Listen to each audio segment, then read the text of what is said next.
This WoW 11.0 leak is very credible. Now, Bellular happens to agree with me. I also talked about those leaks, and I talked about how credible I think they are, and I do think they're credible. I think they're real, and I gave you many reasons why. Let's see what Bellular's reasons are for why these 11.0 leaks are in fact real. Welcome back to the Warcraft News, everybody. There's a lot going on. It's actually an exciting time. I'll kick it off with BlizzCon, which is next week, and I'm happy to say I'll actually be there, so be able to meet some of you. That'll be really cool. And I'll be trying to find out all that I can. Well, of course, my team back here in Ireland and Wales will be getting the content out. My hotel is actually super close to the con, so I'll be able to record loads of stuff for you. I'll be able to bring your questions to the devs, and a lovely change is that this time all of the streams are free, right? So previously you could only watch the opening ceremony for free.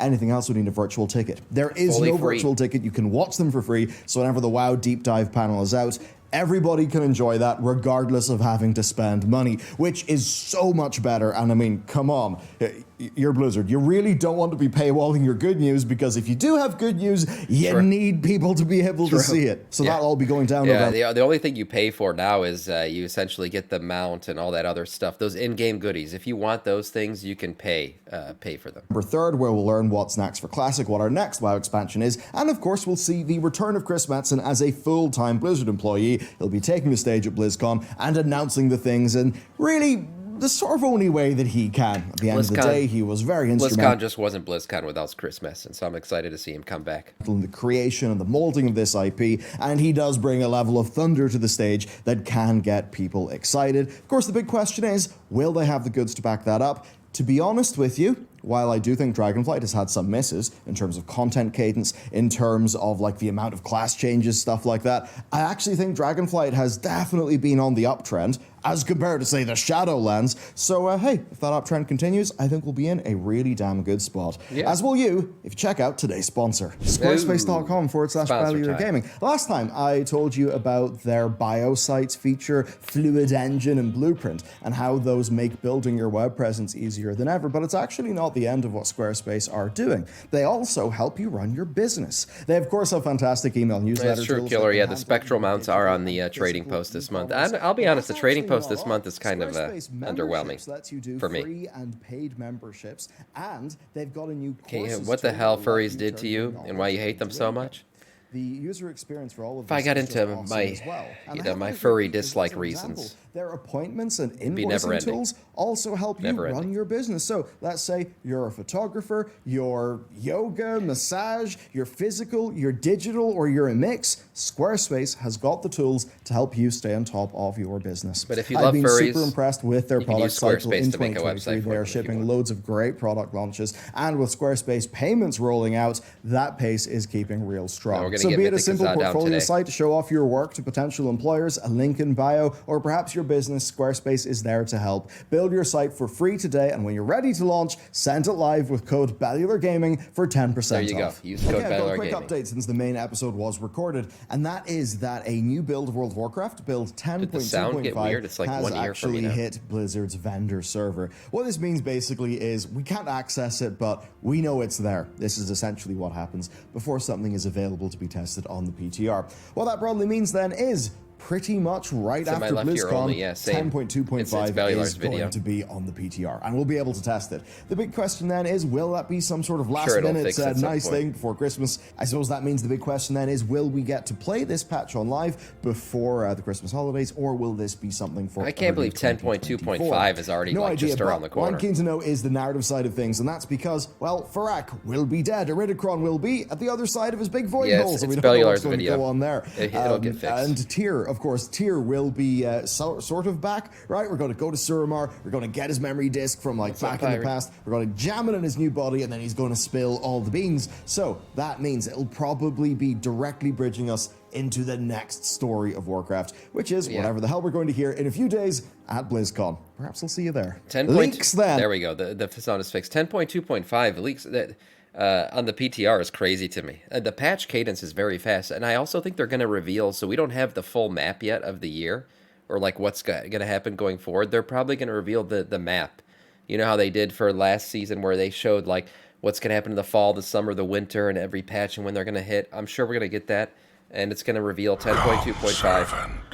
We have a realm Gemini. to destroy. Thank you for the follow. Welcome to our Scourge. It's going to reveal 10.2.5, 10.2.7, and not a 10.3 because we're not going to get one. But that'll probably show us what's happening the rest of the year up until the expansion launch. And a big leak came out, and it's a very believable one. WoW had actually covered it. It's pretty much out there everywhere right now. And essentially, it's this, which is 4 frames, supposedly, from the gameplay trailer of an expansion that will be taking us to Avalor, which is that new continent that, I've probably talked about perhaps too many times in recent videos.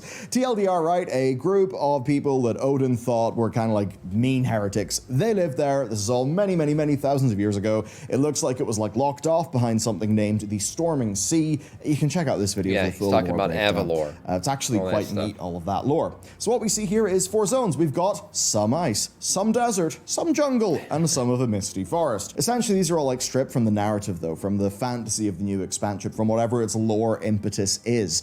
And I think that does mean that they look kind of a bit, okay or underwhelming. That said, they're just random screenshots of zones, and an expansion is a hell of a lot more than what 4 screenshots can tell us, so I'm not really going to overly index on that. And you might be wondering, what's the blue dude? I don't know, is that maybe a dwarf-like creature from Khazalgar? Is it maybe in the same lineage as perhaps the Vrykul or the Jared? I moved my frame so you guys could see him. Yeah, the little blue dude back here, right behind my head, that dwarf.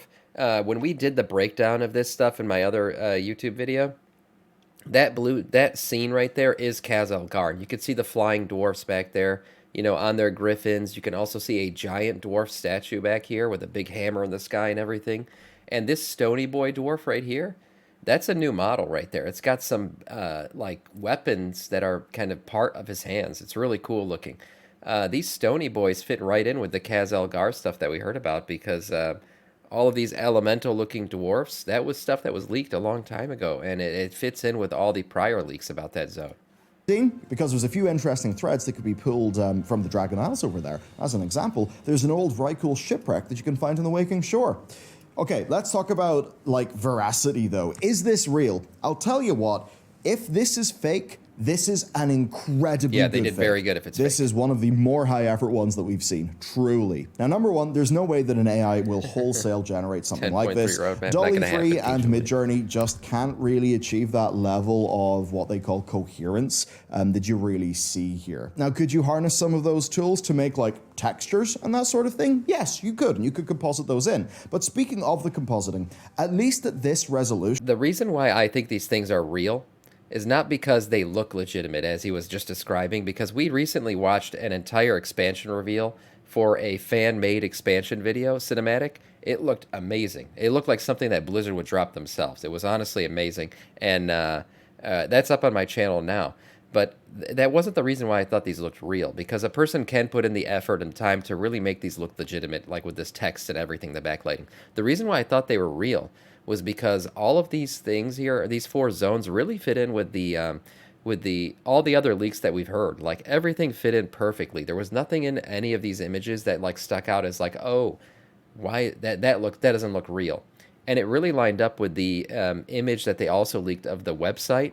It all lined up perfectly with that. We were able to figure out the names of all 4 of these zones, and this pillar right here. This pillar right here was in the image that, if you remember, Blizzard, when they tweeted out stuff, this pillar was in the image of that BlizzCon prep photo that they showed us. So it all lined up a little bit too perfectly to not be real. Now, we could be wrong, but I think these are legit. It's damn good. This actually does look like the World of Warcraft render pipeline. It does look like an in-game screenshot. Now, if you look closely enough, you can maybe see 1 or 2 things that aren't perfect, right? Some shadow oddness, but then again, if this is actually real, then, because we're probably a year from launch, these zones wouldn't be complete. So that kind of thing is actually not unexpected. Looking at some of the assets then, we do see there are a few seemingly new things, like this griffin statue, which is different from the one at Airy Peak, and would kind of line up with the Khazalgar Storm Rider stuff. And what's also interesting is that this lines up with the website Yeah, this is the Snapchat website leak I was talking that basically has this rock fella from Agarond, I think it's called. Yep. Basically, right, look at this image, look way at the back, you can see this dude fighting a harpy in the distance. That dude is the same one as in this website screenshot. Yeah, that's true. There's a lot of things that line up very perfect. And you could see, like, the Khaz-Algar zone right here. If you click this, it would take you to the Khaz-Algar page. You click this, it would take you to the Everward page.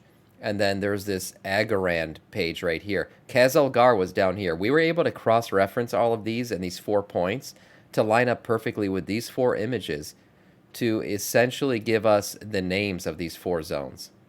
So it was Khaz-Algar was here.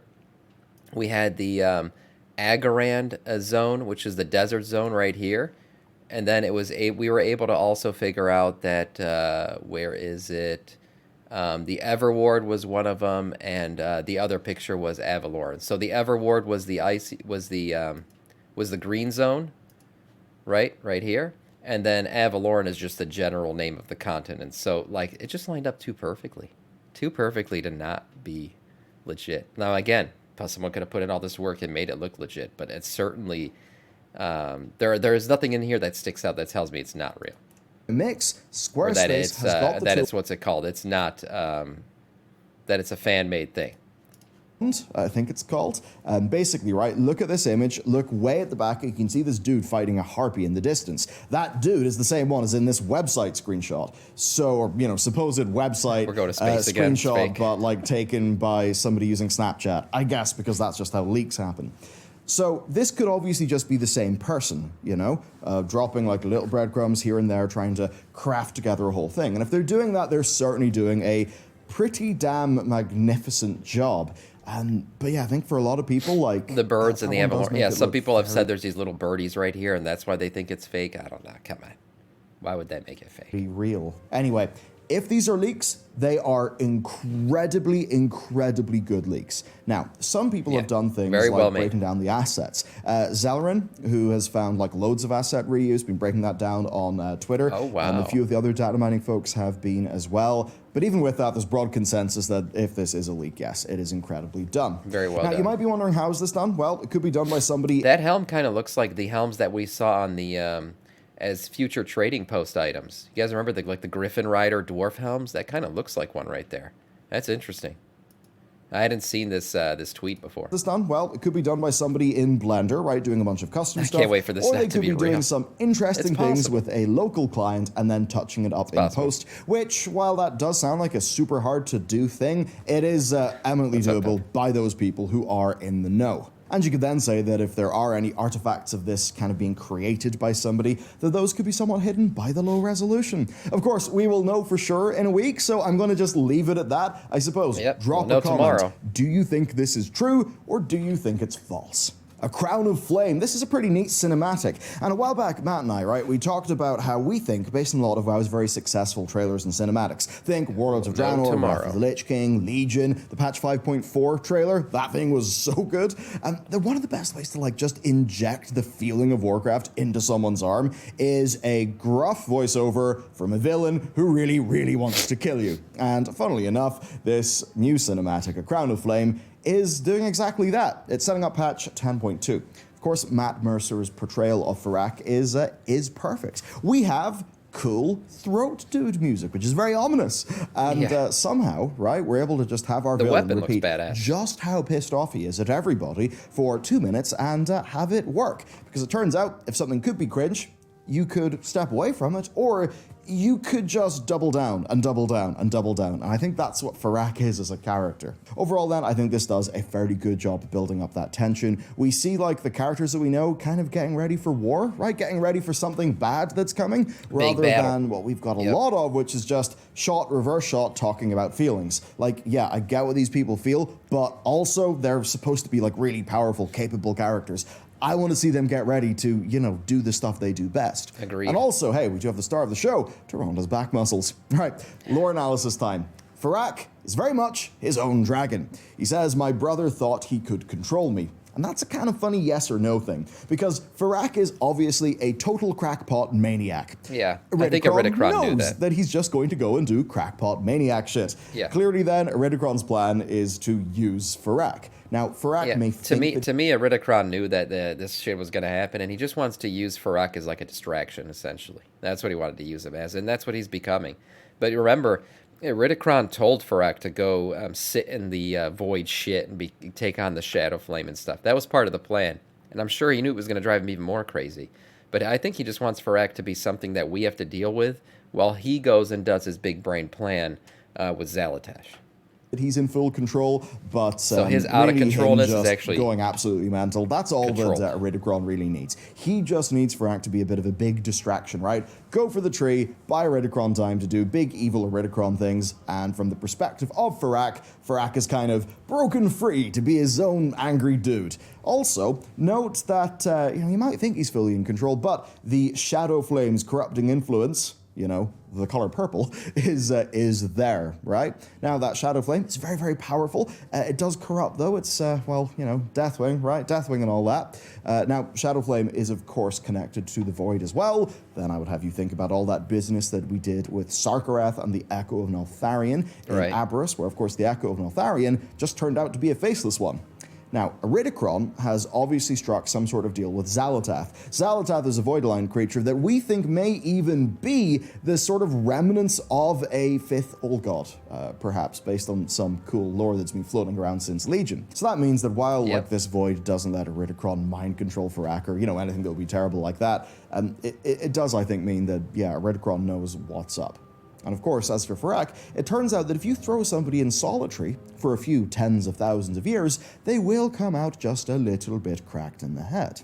Now, how does an axe cleave a rift between the Firelands and the Emerald Dream? It does. That's the answer. Yeah, to be a bit more realistic, the Druids are clearly imbuing it with Firelandsy stuff as it is being forged by these Jaredine.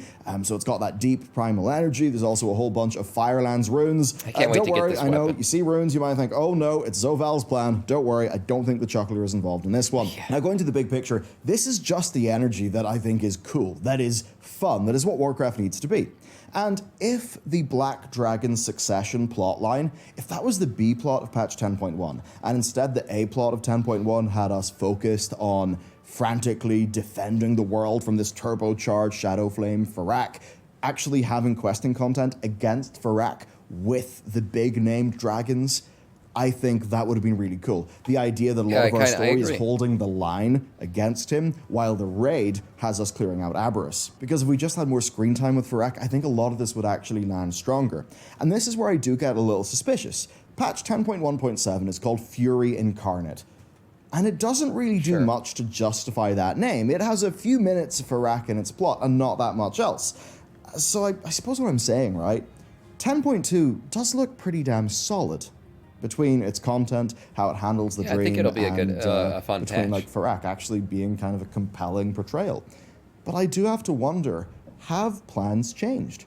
Have plans changed in a way that led to the middle of this expansion being a bit rushed and disjointed? Because that's exactly what I think has kind of happened here. Because it feels like Dragonflight was kind of a strong start, then a very messy middle that perhaps is going to a kind of strong-looking end. Cut raid content. Now we did talk about that before, but we're getting 3 raid tiers, which has been kind of the norm as of now. I mean, Shadowlands gave us 3 raid tiers, and we do know that they did have in fact a cut raid tier, and that's why Anduin and all these bosses were added to the to Sepulchre of the first ones. But whether or not there was a cut raid tier from Dragonflight, certainly the story did fumble a little bit in the middle. Hopefully it's going to finish strong. So far, I think it will. And I think patch 10.2 is going to be good. The part that probably will, in the end determine whether or not we really like 10.2 is how long it lasts. Because if the next expansion is not going to come out till next November, which is, it's possible, certainly. That's when this one dropped. That would give us exactly almost 2 years. How long can they make this patch last? I talked about Fated Raiding coming probably in a 10.2.7, and that'll give us essentially 7 weeks of content at minimum. They could stretch it out longer than that. But otherwise, this patch might become long in the tooth towards the end of the expansion. We'll have to see. I still don't think we're going to get a 10.3. So yeah, I don't think 10.3 is going to happen. So we'll have to see how much content we get out of this whole 10.2 point patch and its intermittent patches. No, if you're a dev, you can always let me know what's really going on. Tips at battleground.games is the We could email. also get 2 seasons HOTS, in this patch, stick with too, me. I know this like isn't a we did in MOBA show, Shadowlands. but seriously, while few of us asked for a Warcraft and Blizzard IP MOBA, you can't deny that HOTS was a kind of different vision of what a MOBA could be, and its gameplay was seriously goddamn amazing. Illidan, I like Heroes of the Storm. Illidan played so well. It just felt like every character in HOTS was just perfect in design, right? At least insofar as it really felt like you were playing that character from the Blizzard IP. The artists also went so hard with HOTS. I mean, hey, you've got a Mecha Urel. That's a bit wild. So here's the deal. I love Warcraft. I love StarCraft. I like Diablo, and I know that the 3 weeks of League of Legends degeneracy that me and Matt slipped into a few years ago was actually kind of epic. So that's why my interest is very much being piqued, because after the game was sunset ages ago, we have now had a new public test realm go live for Heroes of the Storm. Oh, wow. And the account's first tweet Is in Microsoft 1.5 gonna bring back years, HOTS? which I suppose is just 1.5 years. The Twitter finally is back to life. Maybe Microsoft has plans for Heroes of the Storm. That'd be cool. say, hello, Phil Spencer, Big Daddy Microsoft man. I don't know how you're going to do this or anything, but I think Heroes of the Storm is just too good to be left half dead. I like Heroes of the Storm. And real talk, I really its do. characters are so good. Its gameplay is so good. It's trying some new things with its game design. Imagine they bring Microsoft characters into Heroes of the Storm, like Master Chief and stuff. Oh my God. That would be cool. I would be down for that. I don't think it'd ruin anything about it. Heroes of the Storm is supposed to be kind of like an arcade game anyway, so why not? Yeah, bring in a Game Pass. Yeah, for sure. Heroes of the Storm would be a great addition to Game Pass. It's totally a Game Pass style game. I could see that happening. Indeed. Also, money-wise, HOTS has got some of the best skins in a MOBA, in my opinion. So, Yeah, it has hey, great that stuff would skins. Oh my monetize God. kind of well, and Such you good could do skins. loads of cross-promotion. Obviously, it's clear to all of us that its past positioning in the market didn't work out, but there seriously is gold there, and that clearly someone at Blizzard is It's doing... free, no reason for Game Pass. Well, if they start including skins as part of the seasonal passes for it, and you have Game Pass, that would essentially it would unlock the seasonal pass for you every month, every season. Sick breed. That's how they do it a lot of times with these games that were initially free. When they put them on Game Pass, what essentially your Game Pass fee does for you is it unlocks every season. So if they start doing seasonal skins and stuff like that, you would get them if you have Game Pass, and this is part of it. something with HOTS. I mean, that certainly is interesting. Yeah, you get perks, Okay, exactly. patch 10.2, I've got a few topics on that. Number one, Blizzard have confirmed the dates of our new story stuff. It seems like the core of the A-plot, the actual main story campaign, will be there in day one, with the Misfit Dragon questline that I believe unlocks the Netherwing Dragon Riding Mount being on the 14th, and then the fourth chapter of the Reforging Tier questline dropping on the 21st, and it's what unlocks the white scale color for your dragon riding dragons. Now that last quest with Tier, gotta say, I think it's actually going to be quite big. So, Tyr is a character who knows a shitload about stuff, right? If there's anything related to Khazalgar or Avalorn that's coming in our next expansion, Tyr is going to be the guy who will actually tell us about that. Plus, that will be dropping after did Gemini. BlizzCon. So I reported Blizzard on it this will, morning. obviously know that, and they'll no doubt feel comfortable I think Tyr is gonna betray the Titans with us. Now, the whole betrayal of the Titans, that shit is coming. We know that Iridikron's trying to bait them out so he can beat them up. We know that the dragon aspects themselves are no longer going to get their powers from the Titans, but they're going to get them from the World Tree. All that stuff's going to happen, and we ourselves we've been becoming kind of like anti-Titan, right? Realizing they've been lying to us and everything. Tyr is one of those Titan guys that he empathizes with the people of Azeroth. He's spent the most time with us. The Titans have always been out there floating around. Tyr has been down on the ground with us, fighting on the front lines. I think he's going to be an ally to us in our his struggle against the Titans. having whatever Tyr does. He's in that also an quest awesome line character. I be love fairly Tyr. related to the next expansion or whatever's coming next. It just makes a hell of a lot of sense. You think about who Tyr is as a character, where yes, he's this sort of like Titan dude. I have to do the but campaign. Also, Yeah, he did have this love for mortals. He ultimately would sacrifice his life, I suppose, like for the dragons, for the mortal cause. He was trying to thwart Loken's whole dealio going on in Ulduar. Tyr's just like a real bang-up character. Also, Tyr is a very foundational character to the humans of Warcraft, also to the Vrykul. I mean, hey, Tirisfal? Tirisfal. It's like literally the naming. So he's one of those characters that I think could take this whole... Right, you know the whole thing where everyone's like, order, this isn't order, and order wants to fight chaos, this color in the chart wants to fight that color in the chart. Right. Can feel like a sort of stripped of characters. But there's recent things that I've actually quite liked. As an example, the ANR Elune, like the various stories and myth of the relationships between gods. So I think like that kind of puts character to it.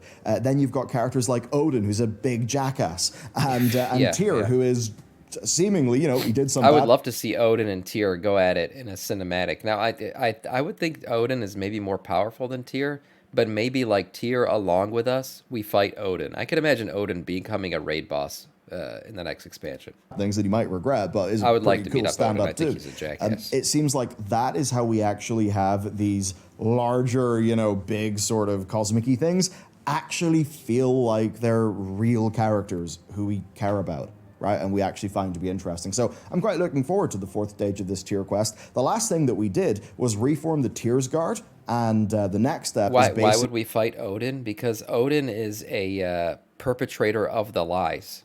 Like a lot of the lies we've been told come from Odin. Odin's like a direct messenger of the Titans.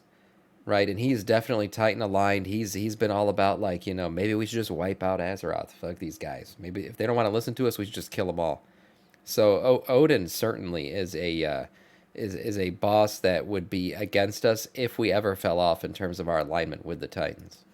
Basically to do a heist of Tyr's memory disk, which, if my memory serves, is currently in the past in the Nighthold, which itself is cool because it means Grand Magistrate. Yeah, he's a raid boss. He's a boss in Trial of Valor, of course, and we know that. But I'm saying, like, we kill him. I think we're going to kill him in a raid. I mean, look, just go look at some of Elison's dialogue lines from Legion. They're all fairly interesting. Not a bad guy in Trial of Valor. I don't know. He's just, I just think it's cool stuff. Next, then, Battleground Blitz. I am actually hyped for this, even though I am not a PvP player. Seriously, I know if you're a PvE person, you may not care. Please listen, because I think this is worth it. It's now time for us to see what Blizzard's vision for solo queue-rated Battlegrounds is.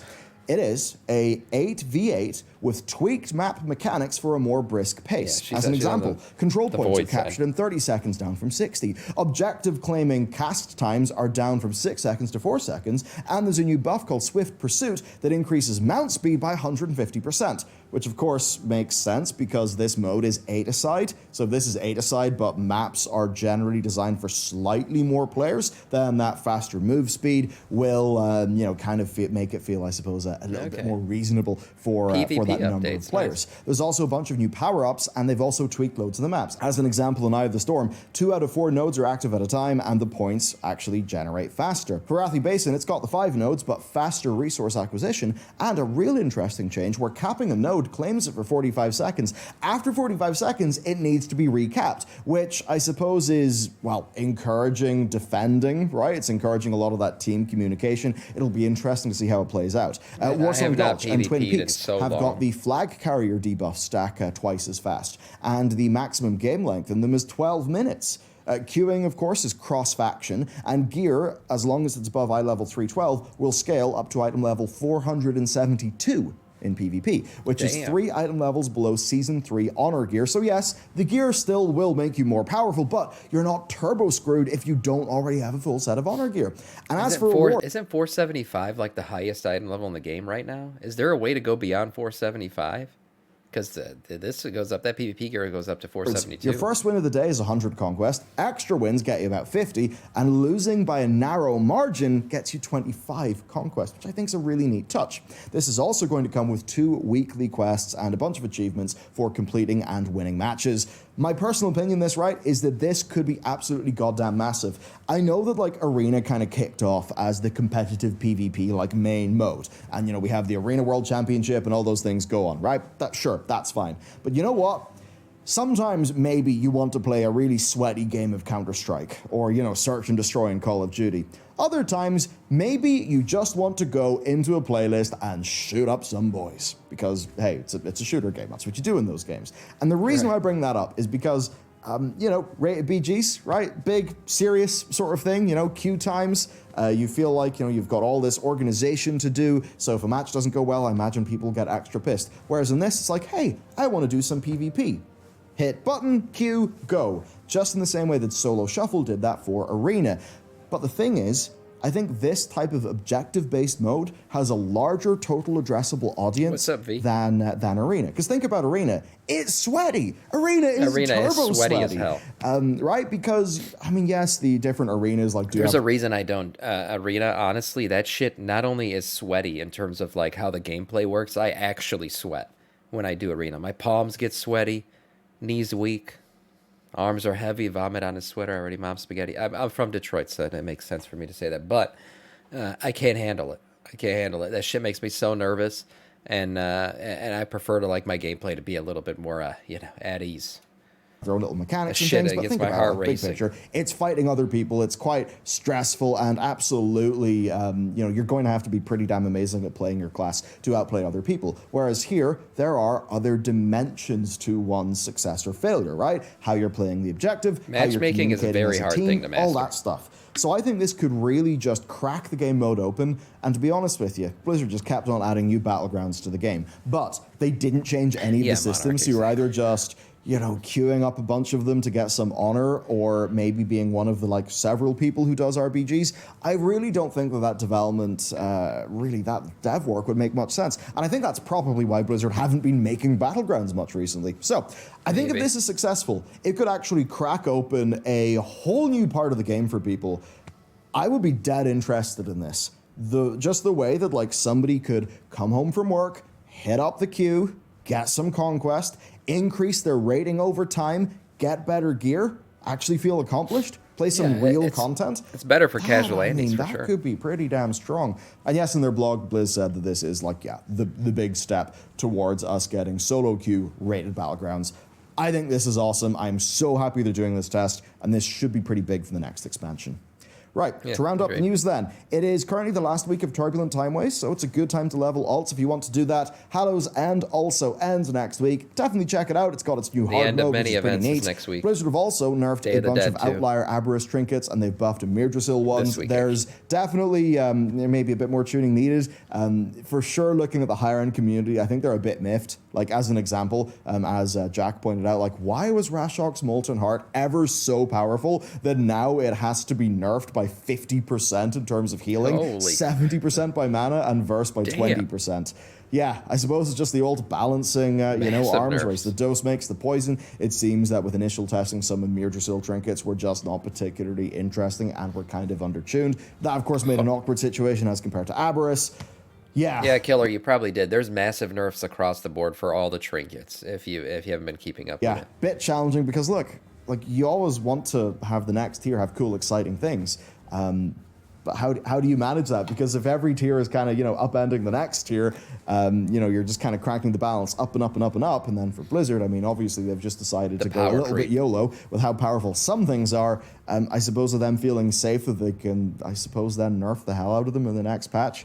Yeah, admittedly, it's a pretty awkward situation. And also, just for due diligence, we've got some promos on Prime Gaming. You can get the Armored Bloodwing, and the 12-month subscription bundle thingy is out. So basically, there we have it. It's the calm before the storm. The leaks are really getting all quite crazy. To learn at least the lore, like the actual solid lore of like what could be coming next, and the newer things Blizzard are kind of casting up in the game setting, check out the video that will replace my face within a few seconds. So, thanks to today's sponsor for paying the bills. Thanks to you for watching, and I'll see you next time.